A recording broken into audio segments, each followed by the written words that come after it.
De volta com abre aspas desta quarta-feira, já em contato com o doutor Sebastião Domingues, nosso comentarista convidado e também editor da coluna Na Visão. Muito bom dia, doutor. Bom dia, Glauco. Bom dia, Douglas. Bom dia a todos. Muito frio aí, não? Friozinho por aqui tá chegando ainda, não chegou de vez, mas vamos ver se vai chegar aí no terceiro bloco, tem previsão do tempo e muito mais. E vamos às notícias. O presidente Bolsonaro recriou o Ministério do Trabalho e Previdência e oficializou a nomeação de Onyx Lorenzoni para o cargo de ministro da pasta. Ciro Nogueira também foi oficializado no cargo de ministro-chefe da Casa Civil.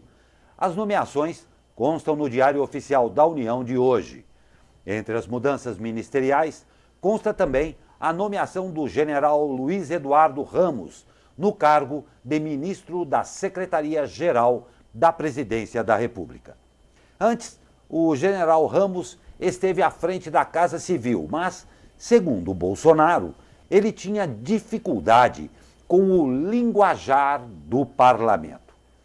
Ciro deverá buscar reconciliação com o Judiciário e se tornar um novo interlocutor entre o Executivo e o Supremo Tribunal Federal. Segundo informações do analista de política da CNN, Caio Junqueira, Ciro terá aval político para as negociações em nome do governo com o Congresso, Judiciário e partidos. Inclusive, estes analistas de política colocam que esta ida de Ciro Nogueira para a Casa Civil também deve aí pleitear a filiação de Bolsonaro no PP, cujo Ciro Nogueira é presidente. Como é que você vê toda essa mudança ministerial aí, a ida de um participante do Centrão para a Casa Civil, doutor Sebastião?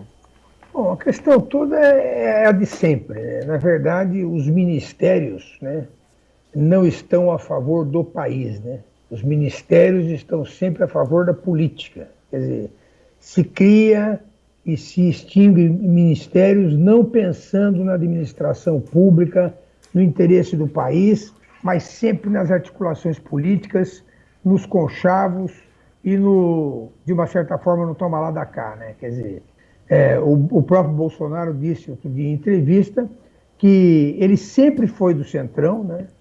E o Centrão sempre esteve aí, e os discursos começam a ficar esquisitos, né? Porque o Ciro Nogueira apoiou explicitamente o Lula quando o Lula era presidente, né? O Jair Bolsonaro falou mal do Central por várias vezes, mas para que se façam os acertos aí, para que se mantenha a tal da governabilidade, os discursos mudam, né? Na verdade, o que está por trás disso é muito simples, né? Quer dizer, o Bolsonaro está vendo a popularidade dele cair dia a dia, né? E isso acontece simplesmente porque ele continua com aquele discurso extremista, com aquele discurso ele faz para os apoiadores dele, e com isso, com o número de mortes muito alto no Brasil, com a dificuldade de vacinação, a população que realmente elege o presidente, que não é o extremista da direita, nem o extremista da esquerda, mas é o pessoal do meio que vota em função do que ele está vendo acontecer. Com isso, com essa atitude do Bolsonaro de radicalizar o discurso, fazendo o discurso para os apoiadores dele, ele vai perdendo o apoio daqueles que o elegeram. Porque, como eu já disse, quem elegeu ou quem elege o presidente da República é o pessoal do meio que, conforme a situação do país, vota em um ou outro candidato. Então, quer dizer, o que está por trás disso, repetindo, é que a popularidade dele está caindo e ele está com medo real de que se inicie um processo de impeachment contra ele. Então ele está querendo fortalecer a base dele no Congresso e melhorar o diálogo, melhorar a conversa do Executivo com o Legislativo. Agora, o problema todo também é o seguinte, né? Quer dizer, a Dilma tinha 39 ministérios, o Bolsonaro assumiu dizendo que iria reduzir isso para 15, né?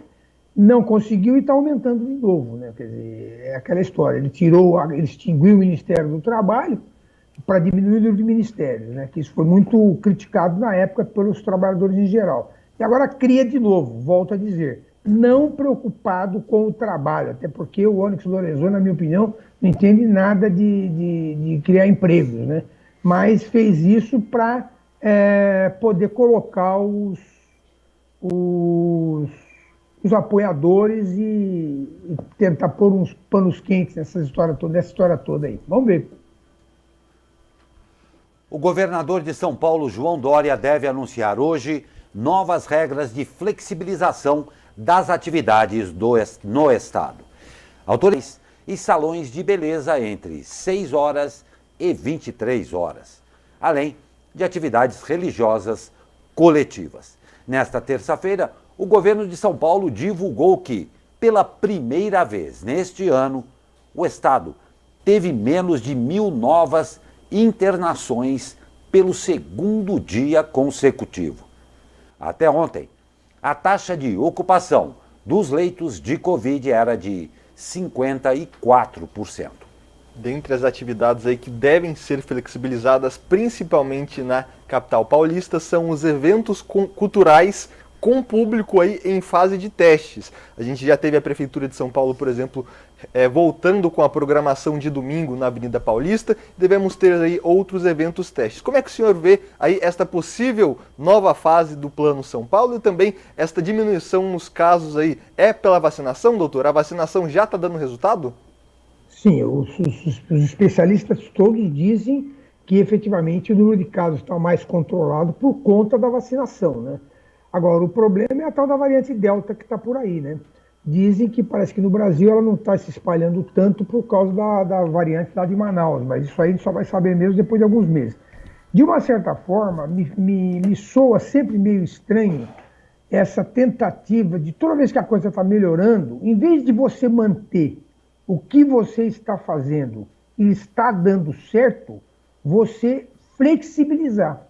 Quer dizer, me soa meio esquisito isso aí, porque se a coisa está sob controle, então vamos manter a coisa do jeito que está e não flexibilizar para, de repente, isso piorar, né? Porque depois que piora, como é que você volta para trás? Quer dizer, nós não estamos numa fase de pandemia controlada, né? Na verdade, o vírus virou endêmico, né? Quer dizer, hoje a gente já sabe que o vírus vai ficar com a gente, assim como fica o vírus da gripe, né? Quer dizer, me causa um pouco de preocupação essa tentativa de flexibilizar. Até porque, de uma certa forma, a população já está acostumada com o nível de restrições que nós temos hoje, que até não é muito grande, né? Eu realmente fico preocupado com essas vontades, que às vezes me parecem mais políticas, né, do que administrativas, de querer liberar, porque a pandemia continua aí, né? E o que a gente está observando é que a variante Delta, ela se prolifera mais no organismo e ela se espalha mais rapidamente do que as outras variantes. Os casos de gravidade que têm aparecido nos hospitais, a grande maioria deles, se não todos, são de pessoas não vacinadas, né? Então, vamos aguardar, mas de uma certa forma me deixa meio preocupado. O ministro da Saúde, Marcelo Queiroga, anunciou que adolescentes de 12 a 17 anos serão incluídos no Plano Nacional de Imunização contra a Covid. A inclusão será iniciada após envio da primeira dose para a vacinação de adultos com mais de 18 anos. Adolescentes com comorbidades serão os primeiros a serem imunizados. A medida foi acertada durante reunião entre o Ministério e representantes de estados e municípios. Também foi definido que, após a distribuição da primeira dose para todo o país, o Ministério deve decidir sobre a antecipação do intervalo entre as duas doses da Pfizer, que atualmente é de 90 dias. Na bula do fabricante, o intervalo é de 21 dias. Temos alguns estados aqui da federação que já iniciaram em fase de testes essa vacinação em adolescentes, como é o caso do Rio de Janeiro. E temos, por exemplo, São Paulo, que já anunciou esta vacinação provavelmente para depois do dia 20 de agosto, onde, segundo o governo paulista, todos os adultos já devem ter recebido aí a primeira dose. Como é que o senhor vê esta possível nova etapa de vacinação, doutor? O caminho agora realmente é seguir para os adolescentes? Na verdade, o ideal é vacinar 100% da população, né? Quer dizer, os números dizem que quando você vacina acima de 70% da população, pelo menos da população-alvo, você já tem uma diminuição drástica dos casos e da transmissibilidade do vírus. Então, quer dizer, é inevitável que a gente tenha a tendência, que a gente tenha que vacinar todo mundo, inclusive os adolescentes. É uma atitude correta, né? Todos dizem que, os técnicos todos dizem que o caminho é esse realmente. E efetivamente estão ocorrendo mortes em adolescentes. As mortes que têm ocorrido são geralmente com adolescentes que têm alguma comorbidade, ou diabetes, ou tratamento de câncer, quer dizer, não são adolescentes rígidos. Mas realmente o ideal é vacinar todo mundo. Com relação à questão do intervalo de doses, quer dizer, o Ministério adotou a política de fazer com 90 dias, porque está prescrito pela Pfizer que pode ser feito dessa forma, no intuito de você vacinar mais gente com a primeira dose, porque é melhor você ter alguém com a primeira dose do que com dose nenhuma. Então, como você não tinha vacina suficiente, se fez, então, esse alongamento da segunda dose, mas a informação que a gente tem visto aí é que a Pfizer vai começar a mandar em torno de 1 milhão de doses por dia, né, brevemente para o Brasil. Então, eu acredito que no prazo de uns 30 dias a gente vai ter doses suficientes para poder começar a vacinar também os adolescentes. É uma medida muito importante. Pois é, doutor, vamos esperar, né? Nós agradecemos a sua participação em mais esta edição. Um ótimo dia ao senhor. Bom dia para vocês todos também. Vamos tirar o casaco do armário, né? Vamos tirar o casaco do armário.